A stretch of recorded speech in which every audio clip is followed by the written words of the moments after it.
नमस्कार दोस्तों, PT sir classes में आपका पुनः स्वागत है। आज हमारे ब्लूप्रिंट में है विषय हिंदी। विषय कोड है 10। इसमें भी सैद्धांतिक 80 नंबर और प्रायोजन 20 नंबर का रहेगा। दोस्तों, आपको 100% मार्क लाना है। आइए मैं बताता हूँ तरीका, साथ बने रहिए। आइए चलते हैं ब्लूप्रिंट की तरफ।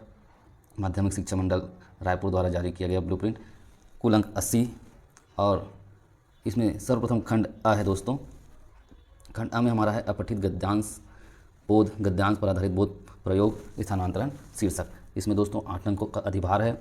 8 अंकों के अधिभार में दोस्तों हमारा जो है अति दीर्घ उत्तरीय आएगा 1, अर्थात एक अपठित गद्यांश आएगा और उसमें से आपको जो है उत्तर देना रहेगा। उसके पश्चात हमारा जो है दूसरा है अपना अपठित काव्यांश बोध। अब वो जो है गद्यांश था, अब एक काव्यांश मतलब कविता रहेगा। अब इसमें जो है आपका जो है दीर्घ उत्तरीय प्रश्न आएगा जो कि 4 अंक आएगा। अपठित काव्यांश आएगा, कविता आएगा, उसमें से आपको जो है उसको पढ़ करके उसके भावार्थ निकाल करके आपको उत्तर देने होंगे। इस तरह से दोस्तों आपको 8, 4, 12 नंबर का बहुत सीधा सरल तरीका से नंबर प्राप्त करने के तरीके हैं।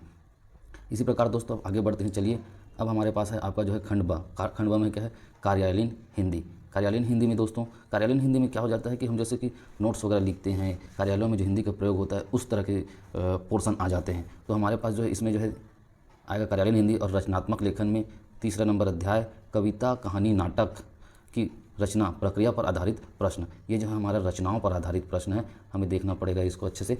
और इसमें जो है हमारे जो अंकों का अधिभार है 3 और एक ही प्रश्न आना है लघु उत्तरीय प्रश्न 3 नंबर का। अर्थात कम से कम आपको उत्तर लिखना पड़ेगा कितना? कम से कम लिखना पड़ेगा 5 से 6 लाइन का उत्तर लिखना पड़ेगा। ऐसे उत्तरों को आपको याद करना है दोस्तों। अगर महत्व विशेषताएँ दिया रहेगा है ना प्रश्नों में, तो आपको जो है 3 पॉइंट लिखने होंगे जिसका वर्णन भी आपको करना होगा। उसके बाद आगे बढ़ते हैं। हमारे पास है अध्याय 4। इसी में से इसमें है दोस्तों समाचार लेखन,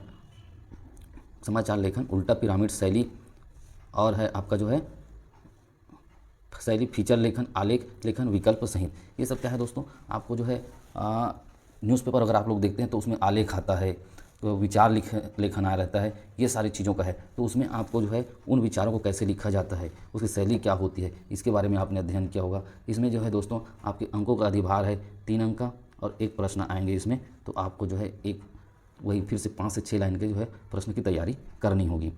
उसके पश्चात आगे बढ़ते हैं दोस्तों। हमारी जो है पत्रकारीय लेखन। पत्रकारीय लेखन में क्या है? अपने जो पत्रकारी मतलब पत्रकारिता हो गया, उसी का लेखन है हमारा। तो उसको जो है हमें लिखने के तौर तरीकों का अध्ययन करके 4 नंबर का आएगा इसमें प्रश्न दोस्तों। तो हमें उसका अध्ययन करना। इसमें जो पूरा MCQ है आएगा, वस्तुनिष्ठ प्रश्न आएगा, या एक वाक्य में उत्तर दीजिए आएगा।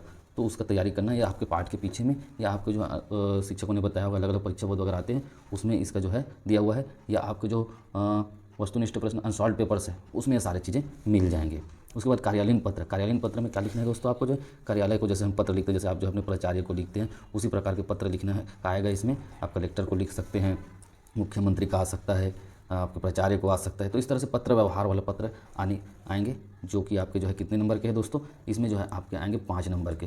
तो ये और निबंध लेखन आपको अलग अलग शिक्षकों ने आपके निबंध बताए होंगे, उन निबंधों में से एक निबंध भी आपको लिखना है, 5 अंक के आएंगे दोस्तों। ये जो है कार्यालयीन पत्र और निबंध लेखन, ये जो है बहुत शुद्ध नंबर है। इसमें बस आपको जो है आप 12वीं पढ़ रहे हैं तो बहुत सारे पत्र लेखन, आवेदन पत्र लेखन आपने कर चुके हैं, तो इसमें जो है बहुत ज़्यादा मेहनत करने की आवश्यकता नहीं होती। फिर देखते हैं दोस्तों खंड ग, पाठ्य पुस्तक से है ये पूरी तरह से। और हमारे पास आरोह भाग 2 काव्य भाग है। काव्यांश अर्थग्रहण पर आधारित मतलब क्या होगा? आपकी जो काव्यांश है, कविताएं हैं, उसके अर्थ परिभाषा से संबंधित है, अर्थ संदर्भ। तो इसमें जो है आपको जो है एक आएगा, एक जो सीधा कितने अंक आएगा दोस्तों? ये जो है 4 अंकों का आएगा। 4 अंक में क्या रहेगा? कोई कविता वगैरह दिया रहेगा, उसमें आपको भावार्थ निकालना है, उस भावार्थों को लिखना है। उसी प्रकार फिर अगला पाठ में काव्यांश के सौंदर्य बोध पर आधारित। सौंदर्य बोध में क्या हो गया? अर्थात जो व्याकरण हो गया, उन व्याकरणों से प्रश्न आएंगे, एक जो 4 नंबर का आएगा इसमें भी। तो उससे सौंदर्य बोध से संबंधित प्रश्न आएगा 4 नंबर का, उसको आपको लिखना होगा, ये वाला। ठीक है दोस्तों। और उसके बाद फिर है अपना जो काव्यांशों की विषय वस्तु पर आधारित। इसमें जो है आपका जो है इसमें भी एक प्रश्न नहीं आना है, जो कि होगा आपका जो है 2 नंबर का दोस्तों। ये बहुत ज़्यादा बड़ी बात नहीं है, आपको पता है कि इसमें क्या क्या आ सकते हैं। अब उसके बाद है दोस्तों गद्य भाग, सॉरी काव्यांशों की विषय वस्तु पर आधारित जो है उसमें 3 प्रश्न आने हैं 2-2 नंबर के। उसके बाद हम देखते हैं गद्य भाग। हमने अभी देखा था पद्य भाग यानी कविता संबंधित भाग। अब जो हमारे गद्यांश पर आधारित है, गद्यांश पर आधारित में क्या आएगा दोस्तों? अर्थग्रहण, अर्थात जो है 4-5 लाइन का जो है गद्यांश आएगा। उसमें से आपको जो है फिर से वही अर्थ परिभाषा क्या कहना चाह रहा है उसके बारे में आपको लिखना होगा संदर्भ सहित। उसके बाद है गद्यांशों की विषय वस्तु पर आधारित प्रश्न। उसी गद्यांश पर जो विषय वस्तु से संबंधित आपके जो पाठ है, जो विषय है, उस पर जो प्रश्न हैं आपके, आपने लिखे होंगे, पढ़े होंगे, वो सारे प्रश्नों में से प्रश्न आएंगे। फिर आपका 13 नंबर में देखिए दोस्तों, काव्य भाग, गद्य भाग में समाहित व्याकरण आएंगे। इस व्याकरण में क्या है दोस्तों, आपका जो है 8 नंबर का जो है अंक अधिभार है, 2 वस्तुनिष्ठ आएंगे और 3 जो है 2-2 नंबर के प्रश्न आएंगे। इस तरह से आपके 8 नंबर होते हैं। फिर वितान भाग 2, वितान भाग 2 में विषय वस्तु पर प्रश्न, आपके जो विषय हैं वो वितान वाले है ना चैप्टर में, भाग में, उसमें से 2 वस्तुनिष्ठ आएंगे और 1-2 नंबर के प्रश्न आएंगे। उसके पश्चात है दोस्तों दीर्घ उत्तरी प्रश्न। दीर्घ उत्तरी प्रश्न में देखिए सीधे सीधे आपके जो है 8 अंक के प्रश्न आएंगे, हर 2 प्रश्न आएंगे, 4-4 आएंगे, इसमें अथवा भी रहेंगे।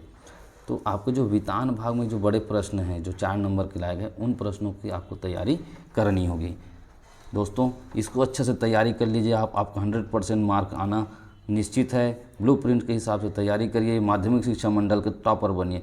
बहुत बहुत धन्यवाद अभी तक बने रहने के लिए। आप लोगों को रिजल्ट की अग्रिम शुभ